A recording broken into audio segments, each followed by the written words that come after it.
Glass দিয়ে তাদেরকে পান করানো হবে ফুটন্ত পানি, দুর্গন্ধযুক্ত রক্ত ও পুজ। হ্যাঁ বন্ধু, এটা সেই ভয়াবহ জাহান্নাম যা প্রতিটি অপরাধীকে ফেস করতে হবে।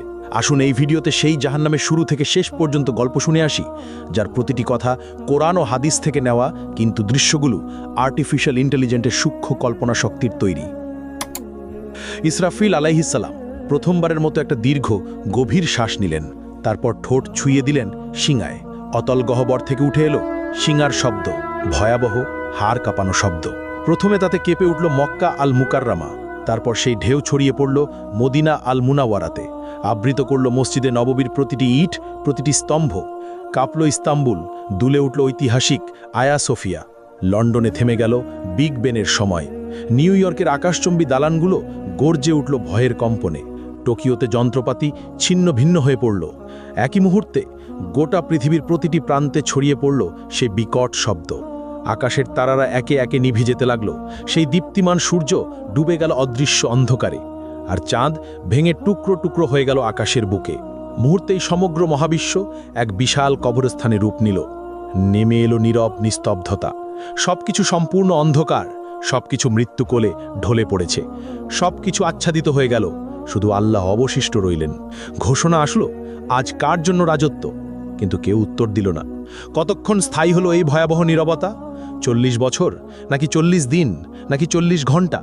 কেউ জানে না, কারণ সময়ও থেমে গেছে, স্থানও বিলীন হয়ে গেছে।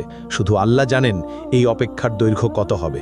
মৃতরা মিশে গেছে মাটির সঙ্গে, হাড়গুলো মিশে গেছে ধুলায়, চুলগুলো পচে গেছে, নখেরও অস্তিত্ব নেই। কিন্তু আত্মাগুলো এখনও অপেক্ষায় আছে। বারজাকের জগতে তারা অপেক্ষা করছে, কারোর জন্য কবরের শাস্তি, কারোর জন্য কবরের নেয়ামত। কিন্তু সবাই অপেক্ষায়। তারপর এলো সেই পবিত্র মুহূর্ত।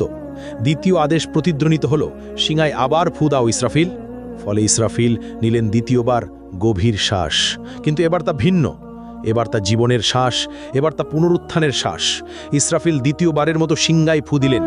শব্দ ছড়িয়ে গেল সর্বত্র। পৃথিবী ফেটে যেতে লাগলো প্রচণ্ড শব্দে। এক এক করে কবরগুলো খুলে গেল। ভেতর থেকে উঠল হাত, তারপর বাহু, তারপর মাথা। হাড়গুলো এক একে জোড়া লাগলো, মাংস জুড়ে গেল হাড়ের সঙ্গে, চুল গজিয়ে উঠল মাথায়, চোখ বসে গেল চোখের কোটরে।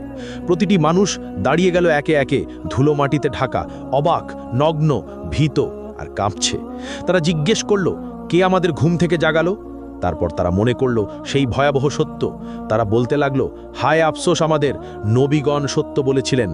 এটাই সেই প্রতিশ্রুতি যা দয়াময় আল্লাহ দিয়েছেন। এই চিৎকার ছড়িয়ে পড়ল চারদিকে, প্রতিধ্বনিত হলো আর্তনাদ।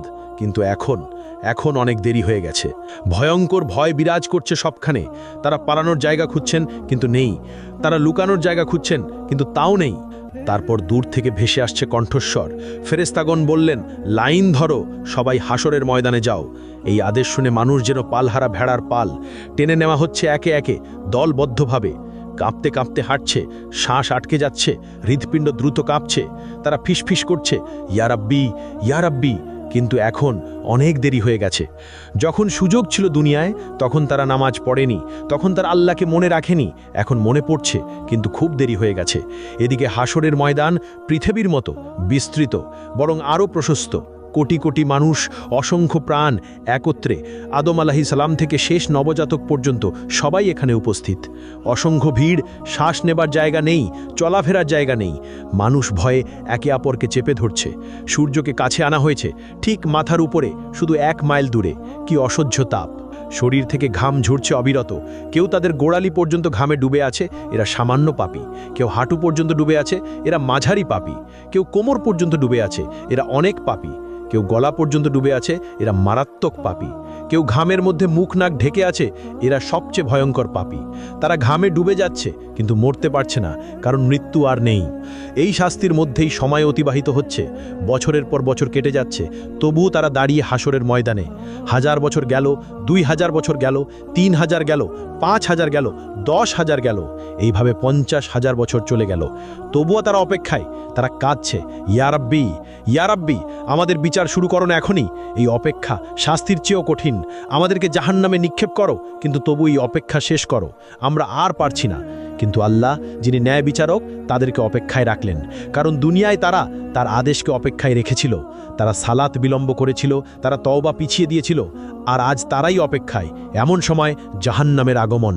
হঠাৎ দূর থেকে একটা ভয়ঙ্কর শব্দ ভেসে এলো, যেন হাজার আগ্নেয়গিরি বিস্ফোরিত হচ্ছে, যেন লক্ষ ভূমিকম্প একসঙ্গে ঘটছে। শব্দ ক্রমশ তাদের কাছে আসছে, মানুষ কানে আঙ্গুল দিচ্ছে, কিন্তু কোনো লাভ নেই। শব্দ তাদের হাড় কাঁপিয়ে দিচ্ছে, অস্থিমজ্জায় ঢুকে যাচ্ছে। তারপর দূর থেকে দেখা দিল জাহান্নাম, ভয়ঙ্কর জাহান্নাম, 70,000 শৃঙ্খল দিয়ে বাঁধা। প্রত্যেক শৃঙ্খলে 70,000 ফেরেস্তা টেনে আনছে। জাহান্নাম যেন জীবন্ত দানব, রাগান্বিত, ক্ষুধার্ত আর বুনো। মানুষকে দেখে সে আরও দ্রুত ছুটতে চায়।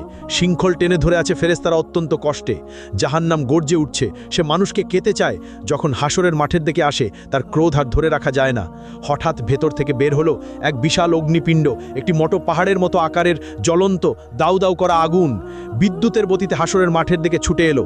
কয়েক সেকেন্ডের মধ্যে মানুষের কাছে পৌঁছে গেল। সেই আগুন দেখে মানুষ পাগল হয়ে গেল। তারা দৌড়াতে লাগলো, কিন্তু কোথায়? সেই জায়গা তো নেই।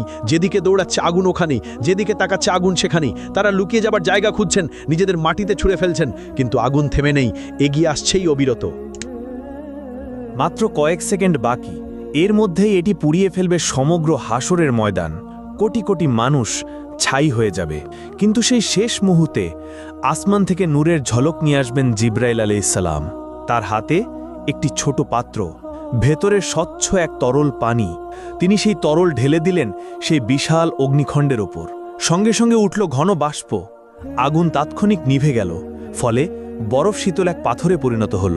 কোটি কোটি মানুষ একই মুহূর্তে গভীর শ্বাস নিল, যেন তারা বেঁচে গেল। কিন্তু এটিই শেষ রক্ষে ছিল না। মানুষ হতবাক হয়ে জিজ্ঞেস করল, ওটা কি তরল পানি ছিল?